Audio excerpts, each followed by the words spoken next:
এই দুটো দাবি তোমাকে পূরণ করতে হবে। মানে আমি ইসরায়েলে অ্যাটাক করব কি করব না, সেজন্য আমার দুটো দাবি আছে। এই ফাঁকে আবার ইরান দুটো দাবি বাস্তবায়ন করে নিয়েছে।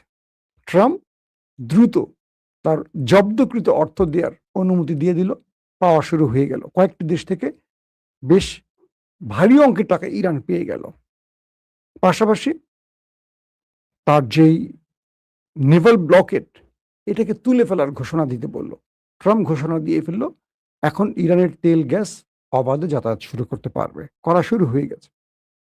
তো এখন আমাদের সামনে দুটো বিষয় আসছে।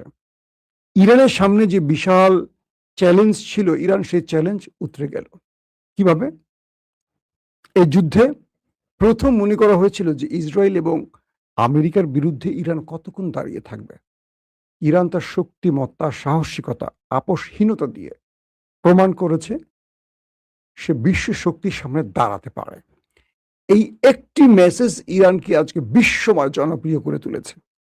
একদিকে নেতানিয়াহু কোণঠাসা হয়ে গেছেন, একগরে হয়ে গেছেন। ট্রাম্প বলছে তোমাকে কেউ পছন্দ করে না, সবাই তোমাকে ঘৃণা করে। ট্রাম্প বলছেন তোমার কারণে আমাকেও ঘৃণা করে, তোমাকে বাঁচাতে গিয়ে আমি নিজেই মরার পথে। যদি আমি ইরানকে অ্যাটাক না করতাম, তোমাকে কয়েক ঘন্টার মধ্যে নির্মূল করে ফেলতো ওরা নিউক্লিয়ার বানিয়ে ফেলছিল, ওরা তোমার উপরে বড় আক্রমণের পুরো পরিকল্পনা করে নেমেছিল। আমি তোমাকে বাঁচিয়েছি নেতানিয়াহু। কে বলছে? ট্রাম্প। আর তুমি আমার কথা শুনছো না, আমি ছাড়া শূন্য, আমি সরে যাই, তোমাকে মেরে তক্তা বানিয়ে ফেলবে। বিষয়টা হলো এরকম। ট্রাম্পের এই বক্তব্যে হুঁশ ফিরে পেয়েছে কি নেতানিয়াহু, নাকি নেতানিয়াহু নতুন কোনো পরিকল্পনা করছে, সেটা আল্লাহ ভালো জানে।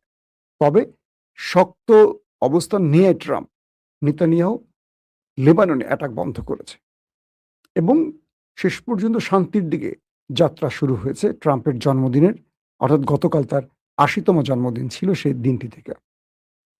এখন পুরো পৃথিবী ইরানের দিকে ঝুঁকে পড়ছে। বিভিন্ন দেশ ইরানকে টেলিফোন করে অভিনন্দন দিচ্ছে যে তোমরা বিজয়ী, তোমরা বিজয়ী, তোমরা বিজয়ী। আর ইসরায়েল ঘরের কোণে বসে জাবর কাটছে। আর ট্রাম্প একাই বলছে আমি বিজয়ী, আমি বিজয়ী, আমি বিজয়ী। কারণ ট্রাম্প বলছে যে ইরান আমাকে দুটো ওয়াদা দিয়েছে। এক, সে হরমুজ থেকে আটল নেবে না, আর ইউরেনিয়াম বাড়াবে না, বরং কমাবে। আর ইরান বলছে যে না, ট্রাম্পকে আমরা বলিনি যে আমরা টোল নেব না, আমরা ট্রাম্পকে এইটুকু বলেছি আগামী 60 দিন, 60 ডে, 60, বুঝতে পারছেন তো? আগামী 60 দিন, 2 মাস আমরা টোল নেব না। এটা সবার জন্য, অর্থাৎ নতুন একটি শোরুম খুলছে ইরান, ধরেন একটা নতুন আউটলেট খুলছে, সবাইকে একটা বোনাস দিচ্ছে, ফ্রি। এখন তোমরা যারা যারা আসবে সব ফ্রি। 2 মাস পর থেকে কিন্তু টাকা নেব। দেখবেন অনেক ওয়েবসাইট আছে আপনার ফ্রি ভার্সন থাকে।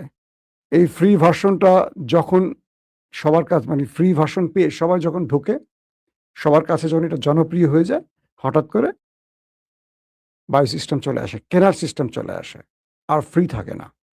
তো ইরান বলছে যে ট্রাম্প যেটি বলছে এটা পূর্ণাঙ্গ সত্য নয়, কারণ ট্রাম্পের ফেস সেভিং লাগবে। এই কথাটা বলতে হবে জাতিকে যে ইরান বলছে টোল নেবে না। ইরান বলছে টোল নেবে না, 60 দিনের জন্য নেবে না। 60 দিন সবাইকে ফ্রি, এত বছর, এত যুগের পর যুগ ফ্রি রাখছে না সবাইকে। ইরান তো টাকা নেয়নি, এখন ইরান টাকা নেবে 60 দিন পর থেকে, বাট সেটা একটা মেনটেন্যান্স ফি নামে টোলটা নেবে, ঘুরিয়ে পেঁচিয়ে নেবে আর কি ইরান। দেখেন যে কথাটি বললাম বা যে থাম্বনেল দিয়ে ভিডিওটা শুরু করলাম, কপাল খুলবে কার? ইরানের। কিভাবে? এই যুদ্ধে ইসরায়েল তার মিত্র হারালো, আমেরিকা তার পশ্চিমা দুনিয়ার মোরলীপনা থেকে ছিটকে পড়লো, কারণ ন্যাটো, ইউরোপ তার পাশে দাঁড়ায়। গালফ কান্ট্রি তাকে শেষ পর্যন্ত বাধ্য করছে যুদ্ধবিরতি ঘটাতে, তাকে সাহায্য করেনি ছিটে ফোটা কিছু দেশ ছাড়া। এবং এক প্রকার ইরানের মতো একটি নিষিদ্ধ রাষ্ট্র, কারণ ইরানকে পশ্চিমা দুনিয়া স্যাংশন দিয়ে নিষিদ্ধ করে রেখেছে কয়েক দশক ধরে, সেই ইরানের বিরুদ্ধে একটি ন্যাটো দেশ আসেনি, একটি ইউরোপীয় দেশ যুদ্ধ করতে আসেনি। অথচ এতদিন ইউরোপ, ন্যাটো, আমেরিকার এক ডাকে চলে আসতো, ইরানের বিরুদ্ধে যুদ্ধ করেনি একটি দেশও। কে করলো? Israel, America. আর লুকিয়ে চপিয়ে আরবের কিছু দেশ ফাঁকা ফুকা দু একটা মারছে যুদ্ধ বিমান বা মিসাইল দিয়ে, তা অস্বীকার করেনি। তো এই যুদ্ধে নেতানিয়াহু একঘরে হলো, ট্রাম্প একা হয়ে পড়লো, আগামী নির্বাচনে ট্রাম্প তার পরাজয় মোটামুটি নিশ্চিত করে ফেলল। ইরান কি পেল? আসেন ইরান এটা বলি একটা, একটা করে। এই যুদ্ধে ইরান তার কয়েক দশক ধরে নিষিদ্ধ থাকা অবস্থা থেকে মুক্তি পেল। অর্থাৎ এখন ইরান আস্তে, আস্তে তার পণ্য বিশ্ববাজারে সেল করতে পারবে। তেল, গ্যাস বিক্রি, আদার্স ইরানের অনেক পণ্য রয়েছে। এখন বিশ্ববাজারে যাবে, তার উপর থেকে যে নিষেধাজ্ঞা এগুলো উঠে যাবে। তেল ইরান মধ্যপ্রাচ্যের চেয়ে একটু কম দামে বিক্রি করবে না। একটু মানে ভালো দামে বিক্রি করবে, কম দামে। তার মানে ইরানের ক্রেতা এখন বাড়বে। মধ্যপ্রাচ্যের তেলের চেয়ে এখন ইরানের দিকে মানুষ ঝুঁকবে।